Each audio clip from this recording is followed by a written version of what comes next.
오늘 하나 주신 말씀 예레미야의 말씀입니다. 예레미야 28장 12절에서 15절까지 말씀.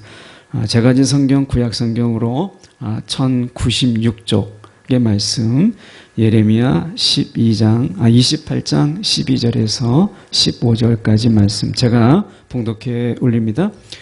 선지자 하나냐가 선지자 예레미야의 목에서 멍에를 꺾어 버린 후에 여호와의 말씀이 예레미야에게 임하니라. 이르시기를 너는 가서 하나냐에게 말하여 이르기를 여호와의 말씀에 내가 나무 멍에들을 꺾었으나 그 대신 새 멍에들을 만들었느니라. 만군의 여호와 이스라엘의 하나님께서 이와 같이 말씀하시니라. 내가 새 멍에로 이 모든 나라의 목에 메워 바벨론의 왕 느부갓네살을 섬기게 하였으니 그들이 그를 섬기리라. 내가 들짐승도 그에게 주었느니라 하라. 선지자 예레미야가 선지자 하나냐에게 이르되 하나냐여 들으라. 여호와께서 너를 보내지 아니하셨거늘 내가 이 백성에게 거짓을 믿게 하는도다. 아멘. 오늘 이 말씀 가지고 하나님이 주신 멍에 그리고 반전이라는 제목으로 함께 말씀을 나누기를 원합니다. 제가 신대원 동기신데 저보다는 나이가 좀 많으신 한 7살 정도 좀 많으신 그 목사님이 인천 쪽에 계셔서 그분이 이제 마침 이제 신장에 암이 있어서 그 암 절제 수술을 하셨다고 해서 이제 동기 목사님 몇 분하고 방문을 했어요. 그러다가 이제 이런 이야기 저런 이야기 하다가 사모님이 이런 이야기를 하시더라고요. 자기도 이제 언젠지 모르는데 뭐 최근인 것 같아요. 최근에 이 장암이 걸린 거예요. 그래서 뭐 대장인지 소장인지 잘 모르지만 어떤 장암이 걸렸는데 어느 날 이제 너무 배가 아파서 이제 화장실을 갔는데 갑자기 느낌이 좀 다른 거예요. 뭔가 탁탁한 게 나왔는데 암 덩어리가 이제 변으로 나온 거예요. 암 덩어리가. 근데 이제 이 장기하고 붙어 있어서 이 장기를 마음으로는 가위로 막 딱 자르고 싶은데 의학적인 지식이 이 장을 잘라도 되는지 그러면 이게 어떻게 되는 건지 이게 잘 모르겠는 거예요. 그래서 이제 기도하는 중에 하나 이거 어떻게 될까 하는데 이 거기만 딱 떨어지고 장기가 다시 붙어서 이제 마무리가 된 거예요. 두 분이에요. 그러니까 목사님과 사모님인데 둘 다 암이 걸렸어요. 한 분은 신장암인데 이분은 한쪽을 도려내는 수술을 받으셨어요. 의학의 이제 손길을 통해서 암을 제거하는 수술을 받으셨고, 사모님은 하나님의 방법으로 그가 이 장에서 암이 걸렸는데 그 암이 몸에서 빠져나오는 이런 경험을 한 거예요. 여러분 어느 게 더 은혜가 되죠? 수술을 받았다라고 하면 은혜가 좀 덜 되잖아요. 근데 장에 암이 걸렸는데 그게 그냥 빠져나왔다 하면은 그 신비롭기도 하고 은혜가 돼요. 물론 이제 돈 부분에서 훨씬 더 절감이 되죠. 돈분을 빼서라도 우리가 하나님께서 그렇게 치유하시는 것이 더 은혜가 돼요. 그런데 사실 성경에서 보면 둘 다 하나님의 은혜예요. 병원에 가서 내가 암을 제거해서 전이 되지 않고 거기를 다 도려낼 수 있다는 것도 은혜고, 하나님의 방법으로 그 암이 하나님의 방법으로 그게 나오게 하신 것도, 이분은 병원에 가지 않으셨어요. 암이 있는데 그냥 말씀 보고 기도하고 하는 가운데 이 암 덩어리가 그냥 나온 거예요. 하나님은 여러 가지로 일하세요. 그런데 어느 것 하나만 이건 하나님의 방법이고 어느 것 하나만 이게 은혜다라고 하는 것을 우리가 말할 수 없다라고 하는 거예요. 여러분 하나님의 음성을 들어보셨습니까? 저는 강도 만날 때뿐만 아니라 제가 이 목회를 시작할 때, 그리고 제가 이 교회를 시작할 때뿐만 아니라 중간중간에 하나님의 음성이 있었어요. 그래서 하나님이 저로 하여금 목사가 되게 하신 부분도 하나님의 부르심이었고, 제가 강도 만난 중에 저에게 죽음 가운데서 저를 건지신 것도 예수님의 음성이었어요. 중간중간에 하나님이 힘들 때 하나님의 말씀으로 저를 위로해 주셨어요. 때로는 성령의 터치 속에서 제가 기도하는 중에 맨 끝에서 기도하는데 하나님의 다독거림이 정말 그 손길을 통해서 제 등을 만지시는 하나님의 손길도 경험했어요. 그런데 이런 어떤 신비적이고 하나님의 성령의 터치 같은 것이 분명히 있습니다. 저는 그거 부정하지 않아요. 제가 그걸 경험했으니까. 그런데 그럼에도 불구하고 우리가 하나님의 말씀을 읽고 묵상하는 가운데 하나님이 깨닫게 하시는 것. 말씀을 보다가 우리 가운데 내적인 음성으로 하나님이 우리 가운데 말려주시는 그 말씀들, 이것도 또한 하나님의 역사고요. 오늘 우리가 함께 예배를 드리는 가운데 제가 설교하고 여러분 듣잖아요. 하나님이 저희 입술을 통해서 전하는 중에 여러분이 듣게 되는 하나님의 음성도 또한 하나님의 음성이고 하나님의 말씀이라는 거예요. 중요한 것은 우리가 어떤 신비적인 방법만 하나님의 말씀이 아니다라고 하는 거예요. 오늘 예레미야가 그것을 말씀하고 있어요. 오늘 예레미야의 본문 28장을 저희가 다 보고 싶은데 시간이 너무 길기 때문에 제가 이것을 본문을 12절부터 15절까지만 제가 살펴보는데 잠깐 제가 지금 말씀했던 부분을 앞부분을 살펴보는 것이 오늘 본문을 보는데 많은 유익이 있기 때문에 제가 이렇게 한번 말씀을 드려봅니다. 하나냐라고 하는 거짓 선지자. 우리는 이 하나냐가 거짓 선지자라는 것을 금방 알아요. 15절에 보면 이 백성에게 거짓을 믿게 하는도다 라고 하는 하나냐가 이야기했던 이 거짓말을 금방 알죠. 그런데 사실 당시의 사람의 입장에서는 예레미야의 말이 맞는지 하나냐의 말이 맞는지 둘 다 선지자예요. 어느 게 거짓 선지자인지 잘 몰라요. 이런 상황 속에서 더군다나 이 하나냐라고 하는 이름은 여호와는 은혜로우시도다 이런 의미를 가지고 있어요. 여호와는 은혜로우시도다. 하나냐가 거짓 선지자인데 하나냐의 특징은 무엇이냐면 계속해서 하나님이 말씀하시니 내 말이 아니라 하나님의 말씀이 이렇다 이렇게 이야기합니다. 그런데 정작 우리가 생각하는 진짜 선지자인 예레미야는 내가 말하건대 이렇게 이야기해요. 이게 어느 게 맞느냐라는 부분을 저희가 짚어보는 것이 저희가 본문 전체를 보는데 중요하기 때문에 제가 3절의 말씀에 보면 하나냐가 이렇게 이야기합니다. 내가 바벨론 왕의 느부갓네살이 이곳에서 빼앗아 바벨론으로 옮겨간 여호와의 성전 모든 기구를 2년 안에 다시 이곳으로 되돌려 오리라. 2년 안에 내가 되돌려 오리라. 그리고 내가 바벨론의 왕의 멍에를 꺾을 것입니다. 그래서 중요한 말하죠. 여호와의 말씀이니라. 이렇게 하나냐가 이야기해요. 예레미야는 어떻게 얘기하죠? 예레미야는 이 유다 백성들이 바벨론 포로로 끌려가서 70년 동안 거기서 바벨론 왕을 섬길 것이다 라고 이야기를 합니다. 그러니까 멍에라고 하는 것은 여기서 말하는 우리가 15절에 12절에 보시면 예레미야의 목에는 멍에가 있었어요. 이 멍에의 상징이 무엇이냐면 포로의 멍에, 억압의 멍에가 너희들 가운데 있을 것이다 라고 하는 것을 눈으로 보이는 그런 예증이었죠. 이게 예레미야의 말씀이었어요. 근데 하나냐가 나타나서 이야기하기를 아니다. 당시의 배경을 좀 알 필요가 있는데 역사를 배경이 좀 함고 있는 거기 때문에 좀 어렵지만 역사 배경을 좀 이해할 필요가 있습니다. 바벨론이 한 번에 와서 다 왕창 유다를 멸망시킨 게 아닙니다. 이 배경 속에는 바벨론 느부갓네살이 한 번 1차에 쳐들어와요. 그러니까 바벨론이 쳐들어와서 성전에 있는 기구들을 가져가고 그리고 여호야다의 이 여호야김의 아들 여호야긴이라고 하는 아들이 이 아들을 잡아갑니다. 그래서 왕도 잡아가고 그리고 시드기야라고 자기의 꼭두각시 왕을 세워요. 그리고 이 성전에 있는 것들을 가져가고 백성들의 일부를 포로로 끌어갑니다. 이게 당시에 바벨론 1차 침공이에요.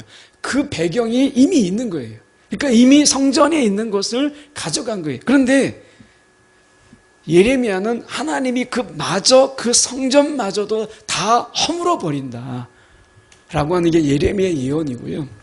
하나냐는 어떻게 예언한 거냐면, 아니다, 이미 1차 때 빼앗겼던 성전의 기구들을 다시 2년 안에 다 돌아오고, 여호야긴도 그 왕도 다시 돌아올 것이다, 백성들도 다시 돌아올 것이다, 이렇게 이야기했어요. 여러분이 유다 백성이라면 누구의 말이 더 잘 들리겠어요? 저라면 하나냐의 이야기가 훨씬 더 잘 들려요. 야, 2년만 참자. 2년 안에 성전이 회복되고 잡아간 왕이 다시 돌아오게 된다. 하나님이 2년 안에 이 모든 것을 회복시켜 주신다. 이렇게 생각했던 거예요. 하나냐의 인기가 막 올라가지 않겠어요? 야, 환호성을 울리고, 그리고 야, 정말 예레미야의 말이 틀렸다, 이렇게 말할 수 있는 상황이에요. 이런 상황에서 예레미야가 이런 이야기를 해요. 예레미야가 궁금하잖아요. 예레미야가 6절의 말씀에 이렇게 말합니다. 아멘, 아멘. 여호와는 이같이 하옵소서. 이렇게 이야기해요. 이 해석을 둘로 볼 수 있는데, 어떤 분들은 아멘, 여호와는 이같이 하옵소서, 이 하나냐의 이야기에 예레미야가 조롱을 한 거다. 아멘, 여호와여 그렇게 하옵소서, 이렇게 조롱을 했다는 거예요. 그런데 예레미야는요, 그렇게 가벼운 사람이 아니에요. 눈물의 선지자고 모든 것에 진지한 사람입니다. 그런데 그것에 대해서 아멘, 여호와는 이같이 하옵소서라는 말을 조롱을 할 수 있겠어요? 아니죠. 하나님, 내가 틀렸더라도 하나님 정말 하나냐를 통해서 하나님이 이 이루심이 정말 여호와는 이같이 하옵소서, 나는 정말 그러기를 원합니다, 이렇게 말할 사람이에요. 그래서 그는 하나냐를 인정해요. 예레미야가 맞습니다, 이걸 인정합니다. 근데 중요한 것은 무엇이냐면 그 다음에 말이라는 거예요. 예레미야가 뭐라고 얘기했냐면 7절에 가서 이렇게 얘기합니다. 그러나 너는 내가 내 귀와 내 백성의 귀에 이르는 내 말을 잘 들으라. 내 말을 잘 들으라. 지금 예레미야가 하나님이 이렇게 말씀하셨다가 아니라 예레미야는 뭐라고 얘기했냐면 내 말을 잘 들으라, 이렇게 말했어요. 여기서 중요한 게 뭐냐면 하나냐는 하나님이 말씀하셨다, 하나님이 말씀하셨다 이렇게 얘기했는데, 예레미야는 내 말을 잘 들어라 이렇게 얘기했어요. 그 다음에 이렇게 말했습니다. 나와 너 이전에 선지자들이 예로부터 많은 땅들과 큰 나라들에 대하여 전쟁과 재앙과 전염병을 예언하였다, 이렇게 얘기합니다. 그러니까 너와 나 말고도 이미 선지자들이 전쟁을 이야기하고 전염병을 이야기하고 그들이 재앙을 이야기했다. 그리고 그게 실제로 이루어지지 않았느냐라는 이야기를 해요. 이 말씀이 무엇이냐면 예레미야는 말씀을 연구했고 말씀을 묵상했고 말씀을 알고 있었어요. 그래서 자기가 알고 있는 말씀을 묵상했던 말씀들을 이 하나냐에게 이야기한 거예요. 하나님의 말씀이 아니라 자기가 알고 있는 선지자들의 이야기들을 알고 있었고 그것을 묵상했잖아요. 이것을 가지고 이야기했다는 거예요. 이것은 무슨 이야기냐면 저와 여러분이 말씀을 묵상하는 것의 중요성을 이야기하는 거예요. 하나님이 우리 가운데 분명히 신비적인 방법으로 하나님께서 우리 가운데 말씀하세요. 어떨 땐 다급하게 아브라함이 얘기했던 것처럼 아브라함아 아브라함아, 하나님께서 직접적으로 우리 가운데 간섭하세요. 그런데 우리가 하나님께서는 말씀으로, 우리가 말씀을 묵상하는 것으로, 그것을 우리의 생각 속에서 말씀을 연구함으로 하나님의 뜻을 알아가도록 하나님께서 우리에게 길을 내셨다라고 하는 거예요. 이게 예레미야는 지금 하나냐가 나는 하나님의 말씀을 들었어, 그러면 끝난 거잖아요. 나는 하나님의 말씀을 전하는 거야 라고 얘기하는데, 예레미야는 하나님의 말씀들을 내가 연구해 보니까 선지자들이 전쟁을, 재앙을, 그리고 기근을 이야기하더라. 하나님께서 이런 전염병을 하나님께서 예언케 하시는 것을 내가 보지 않았느냐. 말씀을 묵상하고 말씀을 아는 것으로 이야기했어요. 여러분 얼핏 생각할 때는 하나냐가 이긴 것 같잖아요. 하나님이 여호와의 말씀 내가 들었다 하면 끝나는 거잖아요. 그런데 예레미야가 말씀을 묵상했다는 거예요. 여러분, 하나님이 우리 가운데 이 시대를 분별하고 이 시대를 살아가는데 우리가 하나님의 말씀을 묵상하고 그리고 하나님의 말씀을 매일 읽어가면서 때로는 그 말씀을 가까이 하는 자들을 통해서 하나님의 뜻을 이루시는 하나님의 역사가 있다는 거예요. 신비적인 방법이 아니더라도 어느 한 가지만 우리가 주장해서 하나님 꼭 신비적인 이야기만 내게 들려야만 하나님의 말씀이다. 여러분, 이거는 잘못된 편견이에요. 예레미야는 그러면서 이렇게 이야기합니다. 9절에 우리가 평화를 예언하는 선지자는 그 예언자의 말이 응한 후에야 그가 진실로 여호와께서 보내신 선지자로 인정받게 되리라. 이 말씀이 무엇이에요? 하나냐야, 내가 너를 선지자로 인정한다. 여호와의 말씀을 들었다고 하니까. 그런데 너가 전하는 2년 안에 이루어질 일은 실제로 하나님께서 이루신 다음에 이야기해도 늦지 않다. 그러니까 평화가 응한 후에야 그게 진짜인지 가짜인지를 알 수 있다 라고 이야기한 거예요. 그러니까 예레미야는 이 하나냐의 말을 인정하지만 그러나 그게 진짜인지 거짓인지를 무엇으로 분별했다? 말씀으로 분별했다는 거예요. 말씀으로. 그래서 신명기의 말씀에 보면 신명기 18장 21절과 22절의 말씀에 보면 이런 말씀이 있습니다. 내가 마음속으로 이르기를 그 말이 여호와께서 이르신 말씀인지 우리가 어떻게 알리요? 그게 여호와께서 이르신 말씀인지 우리가 어떻게 알리요? 만일 선지자가 있어 여호와의 이름으로 말한 일에 증언도 없고 성취함도 없으면 여호와께서 말씀하신 것이 아니다. 이게 분별법이라는 거예요. 여호와의 말씀인 걸 어떻게 알겠다는 거예요. 그것은 반드시 그 안에 말한 것에 대한 증언이 있고 증거가 있고 그리고 성취함이 있으면 하나님의 말씀이고 성취함이 없으면 하나님의 말씀이 아니다 라고 하는 거예요. 여러분, 오늘 모세가 이 신명기에서 분명히 말씀하고 있어요. 그래서 여러분, 하나님의 말씀을 우리가 듣는 데 있어서 시대를 분별하는 데 있어서 말씀을 여러분이 하셔야 돼요. 하나님 말씀 모르고 그냥 들려주는 대로 아멘 아멘 하면 다 되는 게 아니라 지금은 하나냐 같은 이런 거짓 선지자들이 하나님의 말씀, 하나님의 이름으로 전하는 시대에 우리가 살고 있어요. 그런 가운데 내가 말씀을 가까이 하지 않으면 예레미야처럼 그 말씀의 분별이 일어나지 않는 거예요. 하나님이 이 시대에, 이 마지막 시대에 하나님의 심판은 결국 말씀의 분별이 우리 가운데 있느냐 없느냐도 하나님의 심판의 대상이에요. 나는 몰랐다.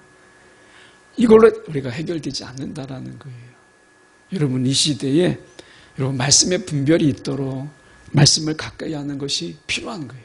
자, 이런 배경 속에서 저희가 본문에 오는 거예요. 본문에 저희가 좀 길게 배경을 설명했지만 저희가 오늘 12절의 말씀에 보면 선지자 하나냐가 선지자 예레미야의 목에서 이 멍에를 꺾어버린 후에 하나님께서 멍에를 하라고 했는데 하나님이 꺾지 않은 것을 하나냐가 꺾어요.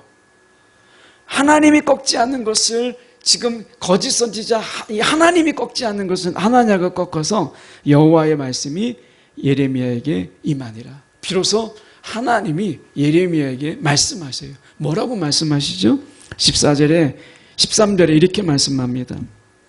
너는 가서 하나냐에게 말하여 이르기를 여호와의 말씀에 내가 나무 멍에들을 꺾었으나 이 멍에를 꺾었으나 그 대신 새 멍에들을 만들었느니라. 그러니까 나무 멍에를 꺾을 수 있지만 이제 하나님의 이 말씀 바벨론 포로에서 70년 동안 너희가 포로 생활할 거라고 하는 하나님의 이 말씀은 반드시 이루어진다라고 하는 증거로 예증으로 하나님께서 새 멍에들을 만들었다라고 말씀하시는 거예요. 그러면 중요한 것은 왜 하나님께서 굳이 이 멍에를 고집하실까? 왜 이 바벨론의 70년 동안의 포로 생활을 하나님께서는 고집하셨을까? 이 부분이 중요하죠. 첫 번째로는 이스라엘 백성들이 이러한 부분 때문에 그래요. 여러분 세차장에 가면 자동 세척기 아시죠? 그래서 차는 가만히 있어요. 저도 처음에 해보면 차는 가만히 있습니다. 그러면 차는 가만히 있는데 막 와서 거품도 뿌리고 막 닦고 뭐 물도 뿌리고 그러면 나중에 터널만 지나고 나면 가만히 있는데 나중에 나오면 이제 깨끗해지잖아요. 자동 세척. 자동 세척이. 당시에 유다인들이 남유다를 이야기하죠. 남유다 사람들이 예배를 어떻게 생각했느냐? 우리처럼 이 1시간의 예배. 우간다는 4시간을 예배 드립니다. 목사인 저도요, 4시간 예배 드리면 막 허리가 뒤틀려요. 막 너무 긴 거예요. 근데 그 사람들은 1시간 예배 드리면 농성을 해요. 이게 예배냐. 뭐 3시간, 4시간을 예배 드려야 돼요. 근데 우리가 1시간의 예배를 드리잖아요. 그런데 유다인들이 어떻게 생각했냐면 이 예배를 드릴 때 나는 그냥 가만히 있으면 자동으로 내가 깨끗해진다라고 생각을 했어요. 예배는 내가 세상에서 양심을 좀 꺼려요. 저울도 속이고 막 거짓말도 하고 사람들을 막 등치기도 하고 이렇게 살았어요. 그런데 양심이 좀 가책이 느껴지는 거예요. 하나님 혼날 것 같은 거예요. 죄책감도 갖게 되고 두려움도 갖게 되고 뭔가 찜찜한 거예요. 그런데 예배에 나오면 내가 모든 게 다 클리어해지는 거예요. 깨끗해지는 거예요. 양심의 가책도 죄의식도 내가 죄진 것도 다 깨끗해진다고 생각해서 예배만 드리고 나면 그냥 내가 자동 세차장에 가온 갔다 온 것처럼 깨끗해지는 거예요. 마음의 세차장에 내가 갔다 온 거예요. 이렇게 예배를 드렸어요.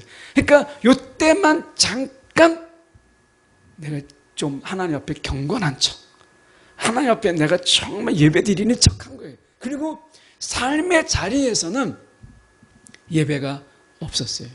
하나님과 상관없는 삶, 하나님이 없는 삶, 하나님과 전혀 그가 개연되지 않는 이런 삶을 그가 사는 거예요.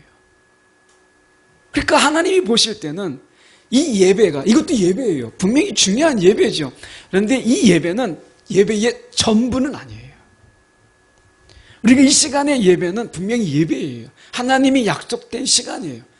그런데 하나님이 약속된 시간 속에서 하나님이 정해준 순서의 방법으로 우리는 예배하고 있어요. 이 예배 요소 중에 있어요. 이 예배 요소 중에서 우리는 찬양을 하고요, 기도하고 말씀을 함께 나누잖아요. 이게 하나님이 정하신 예배 요소들이에요. 그리고 우리는 하나님 앞에서 우리를 드리는 거예요. 이게 예배 요소들이에요. 하나님이 예배 요소들을 통해서 예배하라고 하셨어요. 이건 인간이 만든 게 아니고 하나님이 예배에 이런 형식들을 두셨고 예배 요소들을 두셨어요. 그런데 이것만 예배다 생각하는 것은 여러분 오해하는 거예요. 이건 분명히 굉장히 중요한 예배 요소지만 이게 예배 전부는 아니다. 더 중요한 예배가 삶 속에서 우리가 하나님을 예배하는 거예요. 이것을 이야기하는 게 14절의 말씀이에요. 14절에 만군의 여호와 이스라엘의 하나님께서 이와 같이 말씀하시니라. 내가 쇠 멍에로 이 모든 나라의 목에 메워 바벨론의 왕 느부갓네살을 섬기게 하였으니, 이 섬긴다라는 말이 중요합니다. 여러분, 영어로 우리가 예배를 서비스라고 이야기해요. 이 서비스는 섬긴다라는 말이에요. 예배는 섬김이에요. 그러니까 우리가 하나님을 예배한다, 이것은 하나님을 섬긴다. 예수를 섬기고 성령을 섬기는 거예요. 섬기는 거예요. 그런데 이 섬김은 잠깐에 있는 섬김이 아니라 종이 주인을 섬길 때 그 섬김은 24시간의 섬김이에요. 종이 주인을 섬길 때 그 섬김은 늘 항상 종이 주인 앞에 대기하고 있어요. 항상 24시간의 섬김이에요. 자고 있다가도 주인이 부르면 손살같이 나가요. 아, 나 퇴근했는데 주인이 불러요. 아니, 내가 퇴근했는데 당신이 왜 불러? 이게 안 되는 게 여러분 종의 섬김이에요. 종의 섬김은 24시간의 섬김이에요. 퇴근이 없어요. 개인의 시간이 없어요. 24시간의 섬김이에요. 이게 예배예요. 하나님이 우리 가운데 원하시는 예배는 무엇이냐? 온전히 하나님을 섬기는 그런 섬김의 예배를 원하시는 거예요. 이 한 시간의 예배는 그 중에 하나예요. 예. 이것을 통해서 서로 격려하고 위로하고 우리가 서로 흩어져 있던 가운데서 은혜를 나누고 또 서로 격려하고 우리가 중보하고 이러는 가운데 흩어짐의 힘을 얻기 위해서 가는 것이지, 이것만이 예배고 내가 삶의 자리, 가정과 그리고 직장 아니면 우리가 일상의 삶은 다 내 시간이다. 이 한 시간만 온전히 하나님께만 드리면 된다라고 하는 것은 유다 백성들이 가졌던 생각과 동일한 생각인 거예요. 그들이 그랬던 거예요. 그러니까 그들에게 성전은 무엇이냐? 자동 세척기예요. 그래서 하나님은 이런 예배 내가 받고 싶지 않다. 그래서 하나님께서 2차로 느부갓네살을 통해서 이제 예루살렘의 성전을, 기구들을 가져갔던 1차 바벨론 침공이 그치는 게 아니라 2차 때는 완전히 성전을 박살냅니다. 하나님이 성전을 허물어 버려요. 왜요? 성전이 그들의 예배를 망치기 때문에, 성전이 그들의 예배를 그릇되게 하기 때문에 하나님께서 이제 느부갓네살을 통해서 완전히 그 성전을 회복 불가하게 완전히 허물어 버리는 거예요. 그뿐만 아닙니다. 예루살렘을 완전히 하나님께서 파괴하세요. 그 시온성이라고 하는 예루살렘을 허물어 버리세요. 왜 그러셨겠어요? 그리고 바벨론 포로로 끌려가서 바벨론을 왕을 섬기게 하세요. 이게 뭐냐? 이게 멍에예요. 이 섬김을 배우라는 거예요. 섬김을. 정말 바벨론 왕을 포로가 돼서 섬기는 것처럼 내 시간, 내 마음, 내 뜻, 이게 없어요. 온전히 섬김은 바벨론 왕의 뜻대로, 바벨론 왕의 결정대로 움직이는 거예요. 하나님께서 우리 가운데 이런 섬김을 배우라고 말씀하시는 거예요. 그런데 우리가 바벨론 왕처럼 다른 게 있다면 이렇게 말씀합니다. 마태복음 11장 29절에 보면 나는 마음이 온유하고 겸손하니 나의 멍에를 메고 내게 배우라. 그리하면 너희 마음이 쉼을 얻으리. 이렇게 말씀하세요. 이것은 예수님께서 말씀하시기에 나의 멍에를 메고 이렇게 말씀하세요. 멍에를 메라. 그러면 쉼과 연결시켰어요. 이게 저주가 아니라 복이라고 말씀하셨어요. 여러분 운전 처음에 어떻게 하세요? 운전하실 때 처음 때 생각해 보세요. 그러면 누구나 다 운전의 초보 때가 있었잖아요. 그러면 그때는 백미러, 사이드미러 이런 볼 여력이 없어요. 그저 앞만 보고 가도 정말 다행인 거예요. 그냥 앞만 보고 갑니다. 그런데 오직 우리가 얘기하면 웃자는 이야기지만 결국엔 차선 변경을 못해서 부산까지 간다는 이야기가 정말 그런 얘기잖아요. 근데 나중에 좀 시간이 지나요. 그럼 어떻게 되죠? 여유가 생겨요. 백미러도 좀 가끔 보고요. 사이드미러도 좀 봅니다. 그뿐입니까? 옆에 사람과 대화도 나누고 음악도 들어요. 제가 초보 때는 아이들이 그 유나소나가 뒤에 타고 있었는데 애들이 막 뭘 알겠어요. 차 타고 나가니까 막 처음을 차 사가지고 제가 차 타고 나가니까 너무 신나가지고 아이들이 막 떠드는 거예요. 근데 아이들이 잘못한 것도 아닌데 애들 막 조용하라고 조용해! 막 이렇게 되고 운전할 때 막 날카로워지는 거예요. 택시가 껴들죠. 막 버스가 껴들죠. 그러니까 얼마나 막 떨리겠어요. 그러니까 막 화살이 애들한테 가는 거예요. 애들이 막 급브레이크를 밟으니까 발에 온몸에 힘이 들어가잖아요. 뒤에 있던 애들이 앞으로 막 튕겨나오고요. 난리 법석이었어요. 나중에 보면 막 손톱이 이 손을 핸들을 얼마나 세게 잡았는지 손톱 자국이 막 나게 세게 잡고 있는 거예요. 경험 다 하셨을 거예요. 근데 좀 지나면 어떻게 되죠? 노래도 부르고요. 노래도 듣고 때로는 우리가 산도 들도 봐요. 예. 그게 여러분 익숙해지는 거예요.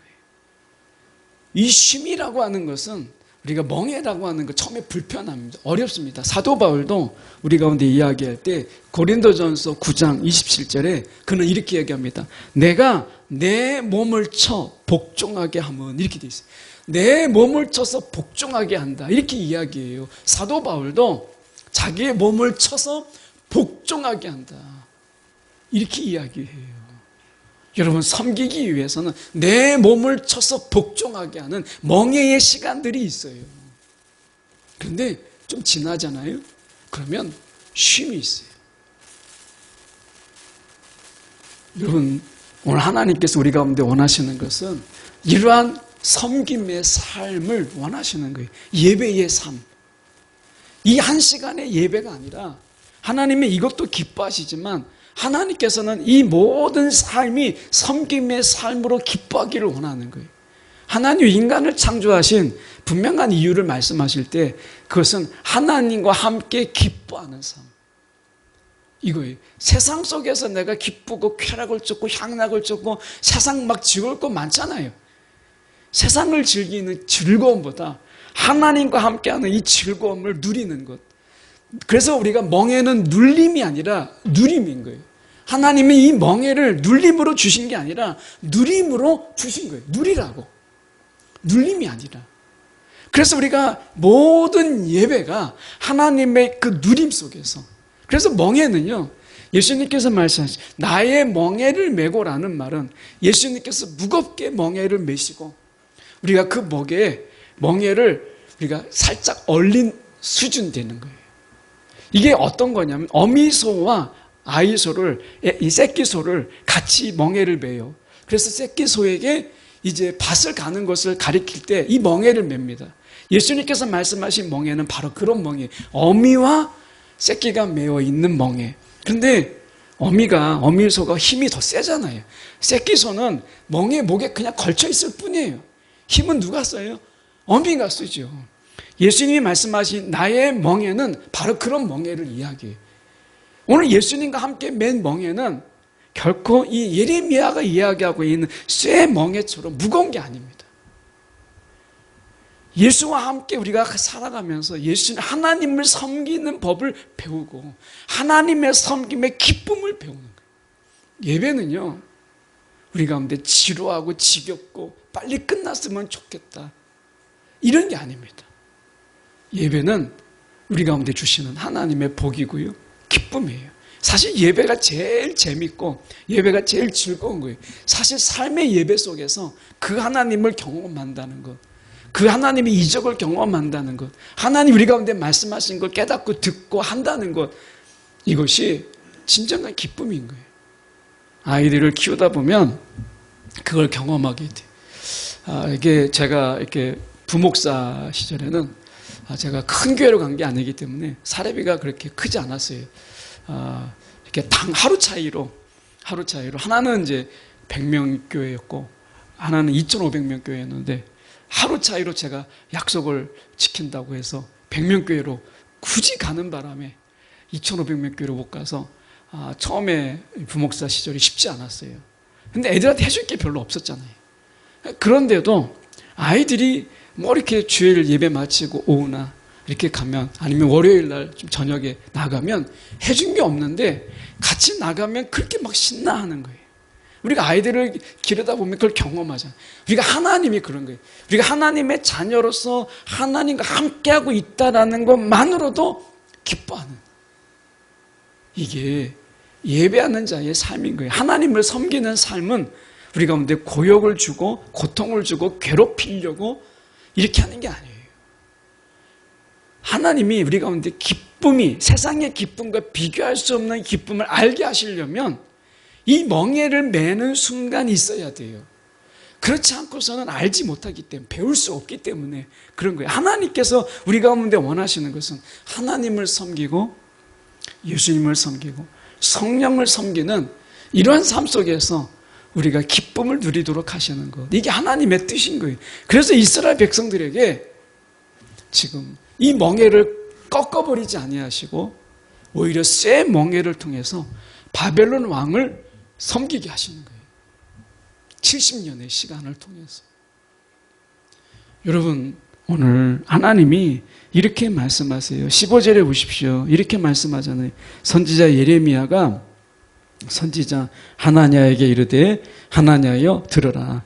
여호와께서 너를 보내지 아니하셨거늘 내가 이 백성에게 거짓을 믿게 하는도다. 그러면 예레미야에게 말한 진짜의 메시지가 있지 않겠어요? 그게 예레미야에 나옵니다. 그게 33장의 말씀이에요. 이 하나냐가 거짓말이라면 예레미야는 그냥 포로로 끝나는 삶으로만 말씀하지 않으시죠. 예레미야 33장 6절에서 9절에 보면 이렇게 말씀합니다. 그러나 보라, 내가 이 성읍을 치료하며 내가 고쳐 낫게 하고 평안과 진실이 풍성함을 그들에게 나타낼 것이며, 이렇게 말씀하셨어요. 이게 하나님의 멍에를 거치고 난 하나님의 약속인 거예요. 여러분, 멍에를 지고 나면 예수님께서 말씀하신 것처럼 마음에 쉼이 있는 것처럼 멍에의 시간을 지나고 나면 하나님께서 치료하고 고쳐 낫게 하고 평안과 진실이 풍성함을 그들에게 나타내게 할 것이다. 그리고 말씀합니다. 유다의 포로뿐만 아니라 이스라엘 포로를 돌아오게 하여 그들을 처음과 같이 세울 것이다. 하나님이 이렇게 말씀하셨어요. 그리고 모든 죄악에서 정하게 하며 그들이 내게 범하며 그리고 행한 모든 죄악을 사할 것이다. 이렇게 말씀하십니다. 더 놀라운 것은 이렇게 말씀합니다. 이 성읍이, 하나님이 그렇게 무너뜨렸던, 처참하게 파괴했던 이 성읍이 세계 열방 앞에서 나의 기쁨이 될 것이며 찬송과 영광이 될 것이다. 이렇게 말씀하세요. 그리고 내가 모든 복을 너희들에게 주리라. 이렇게 말씀합니다. 네 가지를 이야기해요. 제가 길게 얘기해서 그렇죠. 네 가지를 이야기하면 사함과 회복, 복과 평안을 이야기합니다. 하나님께서 그들에게 이 멍에를 맨 이후에 그들에게 회복과 사함, 그리고 그들 가운데 이 복과 평안을 그들에게 하나님께서 약속하세요. 그리고 이것을 베푸세요. 실제로 이것은 이스라엘 백성들이 돌아온 이후에 이루어지진 않습니다. 구약에서는 이것이 이루어지지 않아요. 그래서 신약이 열리는 거예요. 이 말씀은 사실은 그들이 포로기에 돌아왔을 때 우리는 알다시피 이것처럼 온전하게 회복되지 않습니다. 이 회복을 위해서 예수가 오신 거고, 우리는 이 회복 이후에 우리가 살고 있는 거예요. 예수로 말미암아 예레미야에게 약속하신 것이 저와 여러분에게 이미 이루어져 있는 거예요. 예수님의 십자가로 인해서 사함이 있고 회복이 있고 우리는 복과 평안을 누리는 이 시대에 살고 있어요. 예레미야 당시보다 훨씬 더 나은 조건 속에서 우리는 있어요. 주님이 딱 한 가지 저와 여러분에게 요구하세요. 하나님을 섬기는 자가 되라. 예수를 섬기는 자가 되라. 성령을 섬기는 자가 되라. 라고 말씀하시는 거예요. 이 예배, 섬기는 자가 되라. 여러분, 이 한 시간의 예배로 혹시 난 모든 예배, 일주일의 예배를 다 드렸어. 내 마음은 이제 자유해. 모든 죄책감과 그리고 내 마음속에 눌림은 다 이제 자유해졌어. 이런 마음을 가지셨다면 잘하신 거예요. 그런데 그 마음으로 한 주 동안을 살아가는 것도 예배예요. 예. 하나님은 우리의 삶을 통해서 하나님은 영광을 받기를 원하세요. 섬김. 여러분, 섬김이라는 게 24시간의 섬김이라는 것이 중요한 거예요. 24시간. 우리의 모든 삶을 통해서 하나님은 섬김을 받기를 원하세요. 이런 삶 가운데 하나님께서 오늘 저와 여러분에게 맥주감사 주일을 허락하셨어요. 이 맥주감사는 첫 열매를 거두는 거예요. 이 보리는 아니고, 사실 맥주하니까 사실은 이스라엘에게 이 보리는 아니고요, 이 밀인데 어쨌든 첫 열매를 거둔 그 기쁨의 날이에요. 열매를 거두겠다. 하나님이 유목민의 삶, 그 긴 광야의 삶 속에서 이들이 뿌린 씨가 나서 열매를 거둔 첫 감사, 첫 추수의 감사가 얼마나 크겠어요. 하나님은 저와 여러분의 삶이 공허함으로, 허무함으로 절대 끝내지 않게 하세요. 하나님을 섬기는 자의 삶 속에는 열매가 있어요. 오늘 맥주감사 주일입니다. 저와 여러분의 삶 속에 열매 거두게 하시는 그 하나님을 우리가 기쁨으로 섬길 때 이 인생이야말로 여러분 결코 공허하지 않고 헛된 인생으로 끝나지 않아요. 오늘 맥주감사주의 감사함으로 하나님 앞에 우리가 지난 6개월을 감사하고 또 우리가 알지 못하는 크고 더 놀라운 열매를 거두게 하실 하나님을 바라보면서 여러분 우리가 미리 감사하는 마음으로 살아갈 수 있다면 얼마나 좋을까 하는 생각을 해보게 됩니다. 저와 여러분이 그런 감사가 넘치는 저와 여러분이 되기를 간절히 소망합니다.